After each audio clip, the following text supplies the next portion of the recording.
하나님과 진정한 사귐이 있어야 한다. 그리고 그 사귐이 있는 사람들은 빛 안에서 행하는 것이다라고 이제 이야기를 나누었는데요.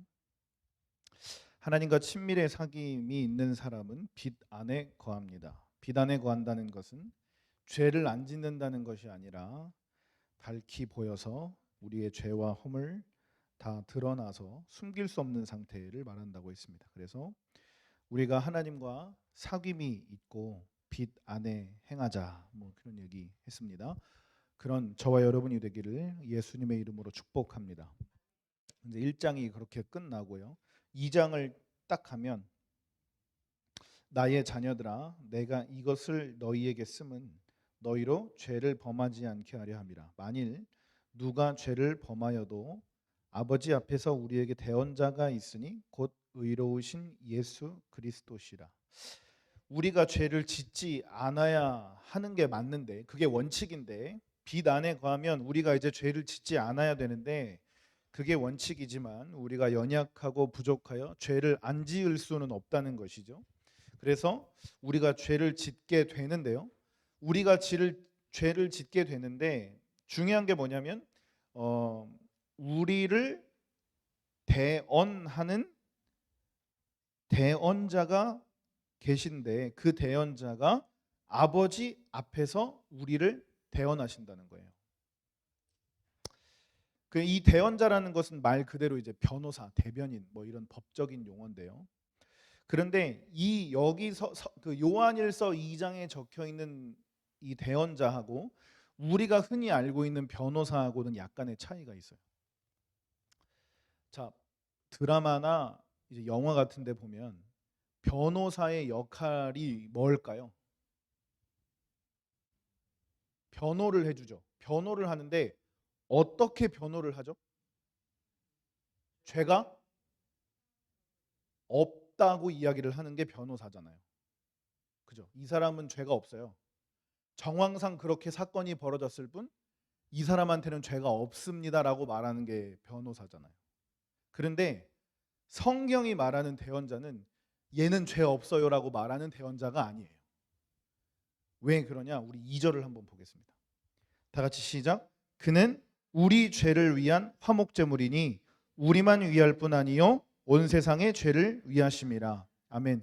그러니까 죄가 없어요라는 변호인이 아니고 죄는 있는데 죄가 없는 게 아닌데 제가 다 해결했습니다 라고 말해주는 대변인이에요.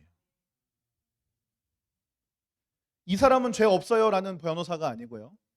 죄가 있어요. 죽어야 돼요. 허물이 있어요. 못됐어요. 죽일 놈이에요. 그런데 아버지 제가 해결했어요 라고 말해주시는 거예요.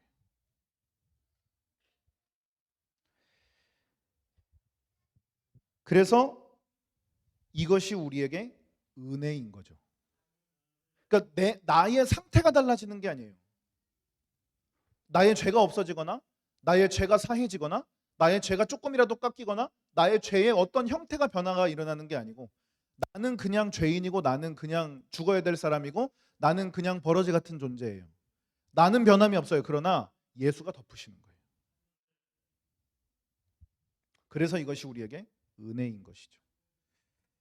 그러면서 이제 3절을 이야기하는데요. 우리가 그의 계명을 지키면 이로써 우리가 그를 아는 줄로 알 것이요. 아멘.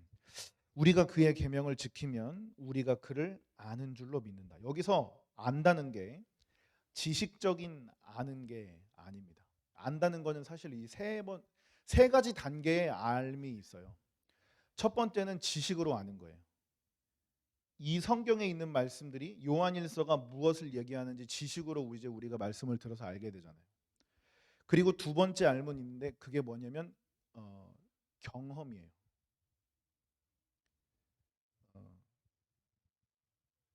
내가 그 사람 알아. 내가 그 목사님 알아. 내가 그 장로님 알아. 내가 그분 알아.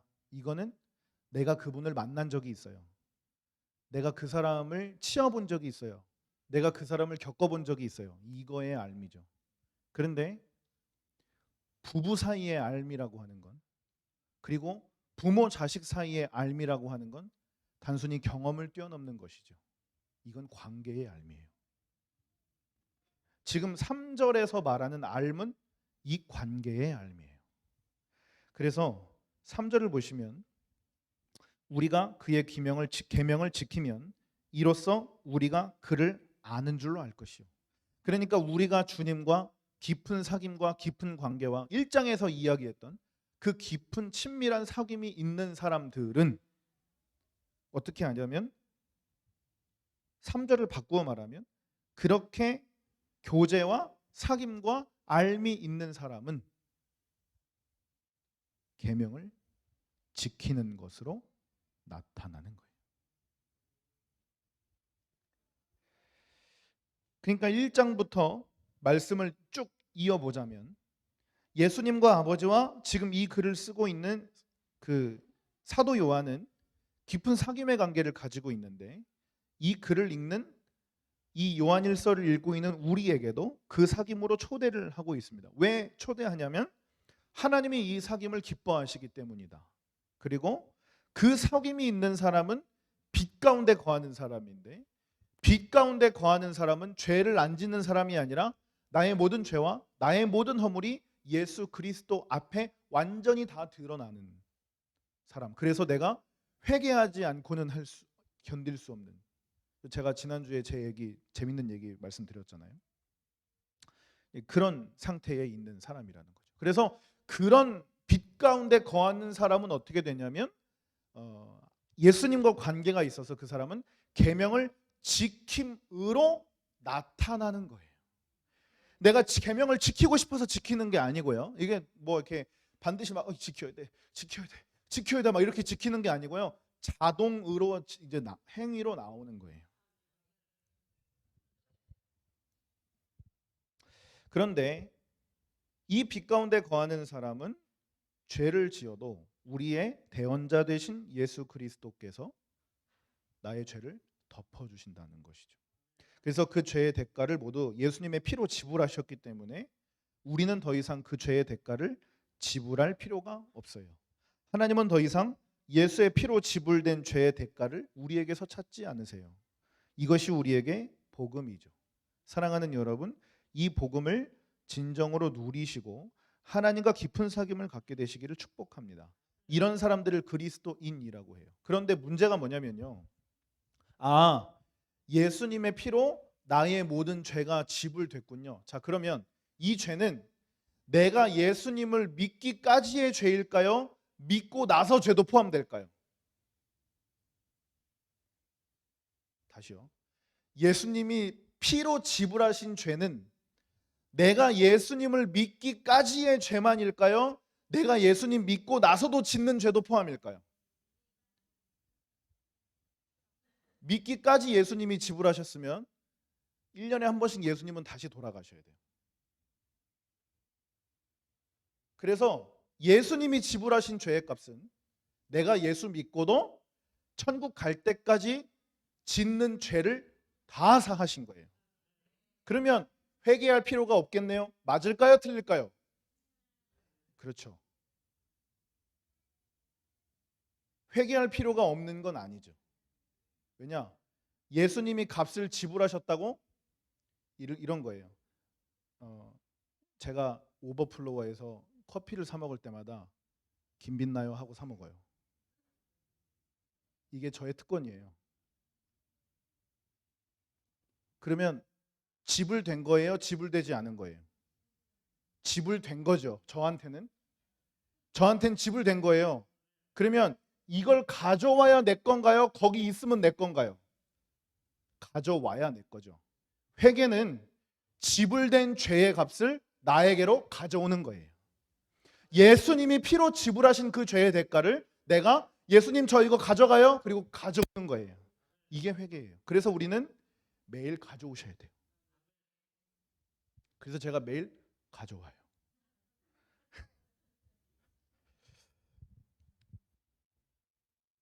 그래서 우리에게 하나님은 더 이상 우리에게 그 예수님의 피로 지불된 값을 찾지 않으시는 거예요.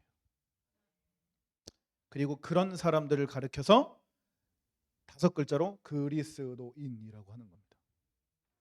그러면 이제부터 우리가 왜 하나님의 말씀대로 살아야 하는지에 대해 본격적으로 7절부터 이제 6절 3절부터 말씀하시는데요. 우리 3절, 4절, 5절을 다 같이 함께 읽어보겠습니다. 시작. 우리가 그의 계명을 지키면 이로써 우리가 그를 아는 줄로 알 것이요 그를 아노라 하고 그의 계명을 지키지 아니하는 자는 거짓말하는 자요 진리가 그 속에 있지 아니하되 누구든지 그의 말씀을 지키는 자는 하나님의 사랑이 참으로 그 속에서 온전하게 되었나니 이로써 우리가 그의 안에 있는 줄을 아노라. 아멘. 이게 무슨 말이냐면 예수님의 말씀대로 지켜 행하는 사람은 예수님과 사귐이 있다는 증거가 된다는 거예요. 예를 들면 이거예요. 이게 결혼을 하고 나서 저희 둘이 나누어 낀 결혼 반지거든요. 제가 이거를 끼고 있다는 건 내가 아직 저 사람을 사랑하고 있다는 증거예요. 내가 이거를 빼는 순간 어떻게 되죠? 이렇게 say goodbye 하는 거예요. 그래서 이거를 끼고 있는 한은 저분하고 저는 부부예요. 이게 증거예요. 핸드폰에 백날 뭐 이렇게 와이프 사진 해놓는 거 이런 거 소용 없어요. 법적인 약속이 있어야 되는 거예요. 가족관계 증명서를 떼면 동거인이 아니라 배우자로 떠요. 그런 게 증거죠. 마찬가지예요. 내가 예수님의 계명을 지킨다는 것이 내가 예수님과 함께 사귀고 있다는 증거로 나타나는 거예요. 그래서 그 증거가 없으면 사귀지 않는 거예요.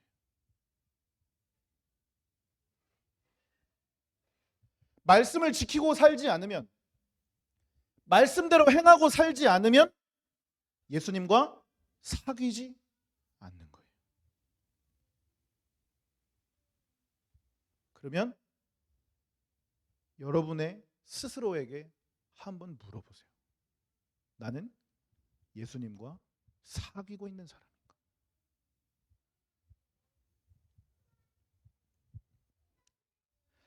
그러면 뭐가 예수님이 말씀하신 계명인가? 계명을 알아야 지킬 거 아니에요, 우리가. 우리 7절, 8절을 우리 다 같이 7절, 8절, 9절을 우리 다 같이 함께 읽어보겠습니다. 시작. 사랑하는 자들아, 내가 새 계명을 너희에게 쓰는 것이 아니라 너희가 처음부터 가진 옛 계명이니 이 옛 계명은 너희가 들은 바 말씀이거니와 다시 내가 너희에게 새 계명을 쓰노니 그에게와 너희에게도 참된 것이라. 이는 어둠이 지나가고 참빛이 벌써 비침이니라. 빛 가운데 있다 하면서 그 형제를 미워하는 자는 지금까지 어둠에 있는 자요. 우리가 이미 들었고 우리가 이미 알고 있는 그 말씀. 그러나 예수가 다시 우리에게 쓰신 말씀. 간단하죠. 바로 형제를 사랑하라는 것이.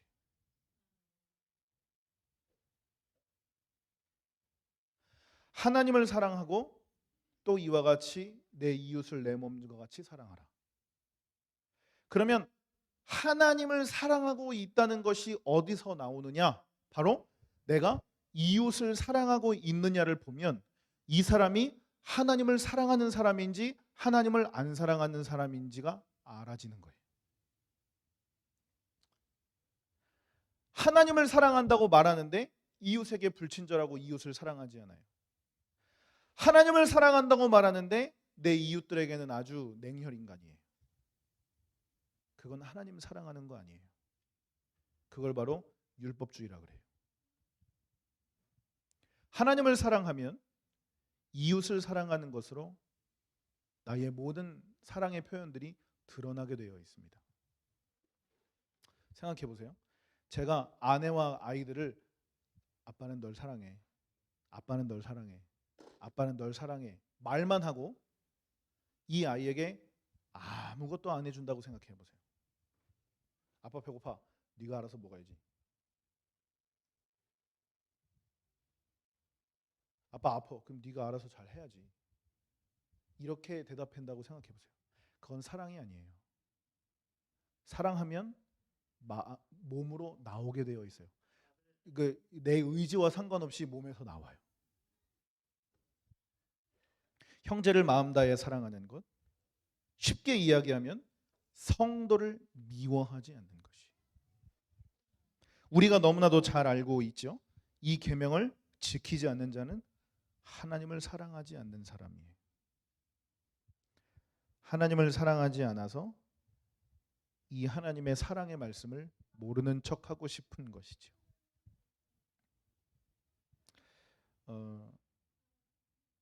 제가 사역을 시작하면서 전도사 사역을 시작하면서 굉장히 이해하기 힘든 사람들을 많이 만나게 되면서 제가 스스로 늘 되뇌이는 말이 있어요.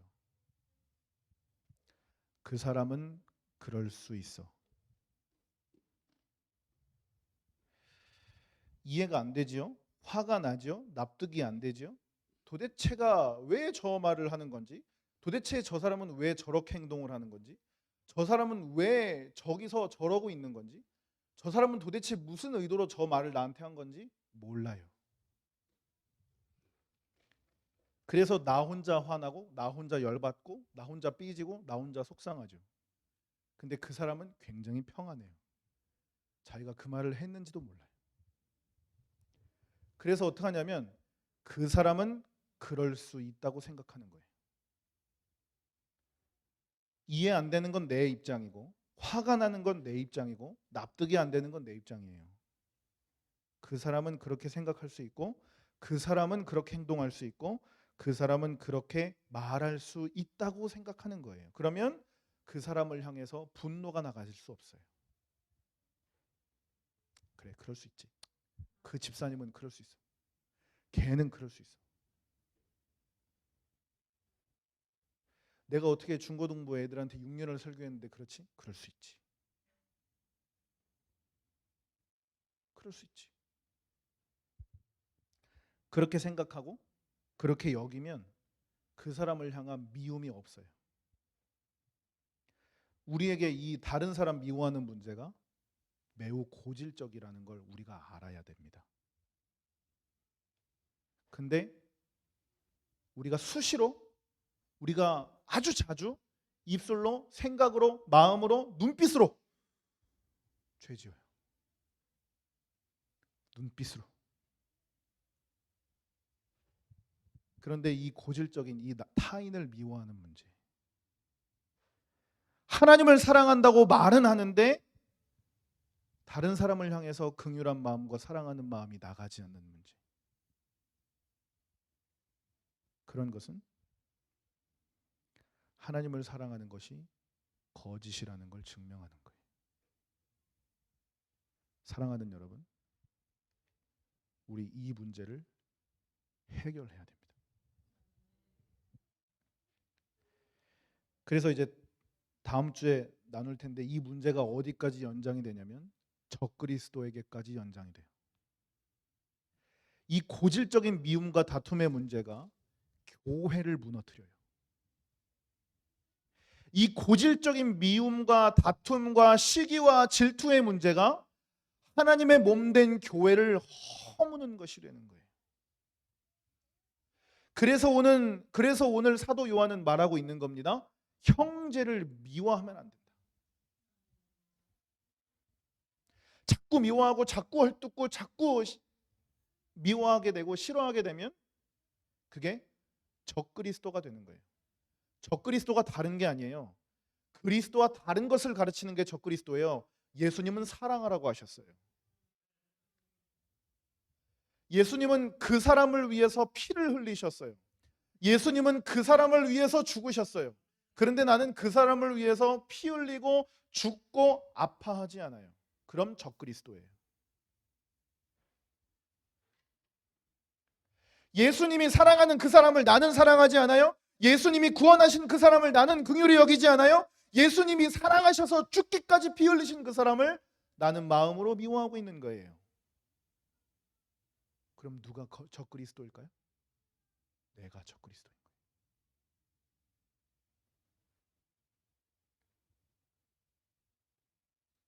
이 문제가 굉장히 교회 역사에 심각하게 드러나는 겁니다.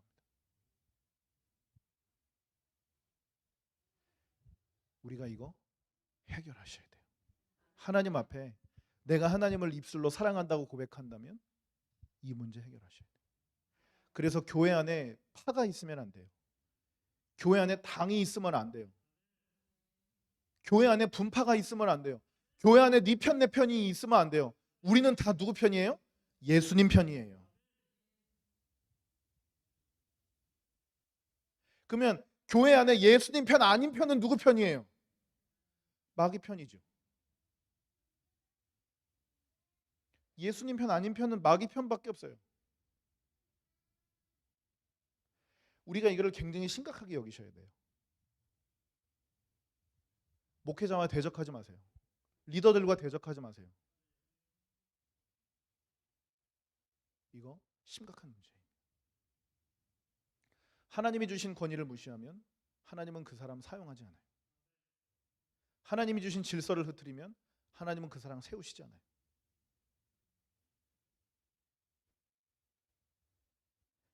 이 하나님을 사랑한다고 고백하는 여러분, 이 사랑의 문제가, 이 미움의 문제가 우리 마음 가운데 온전히 회복하게 되기를 예수님의 이름으로 축복합니다. 우리 이 시간 찬양 하나 할 텐데요. 예수 어린 양 십자가 그 사랑이라는 곡인데요. 다 알고 계실 거예요. 우리 이 시간 찬양할 때 이 가사대로 나를 위해 피 흘리시고 나를 위해 십자가를 지신 그 사랑을 내가 오늘 따라갑니다. 내가 오늘도 그 십자가를 의지하며 나의 삶을 하나님 앞에 올려드립니다.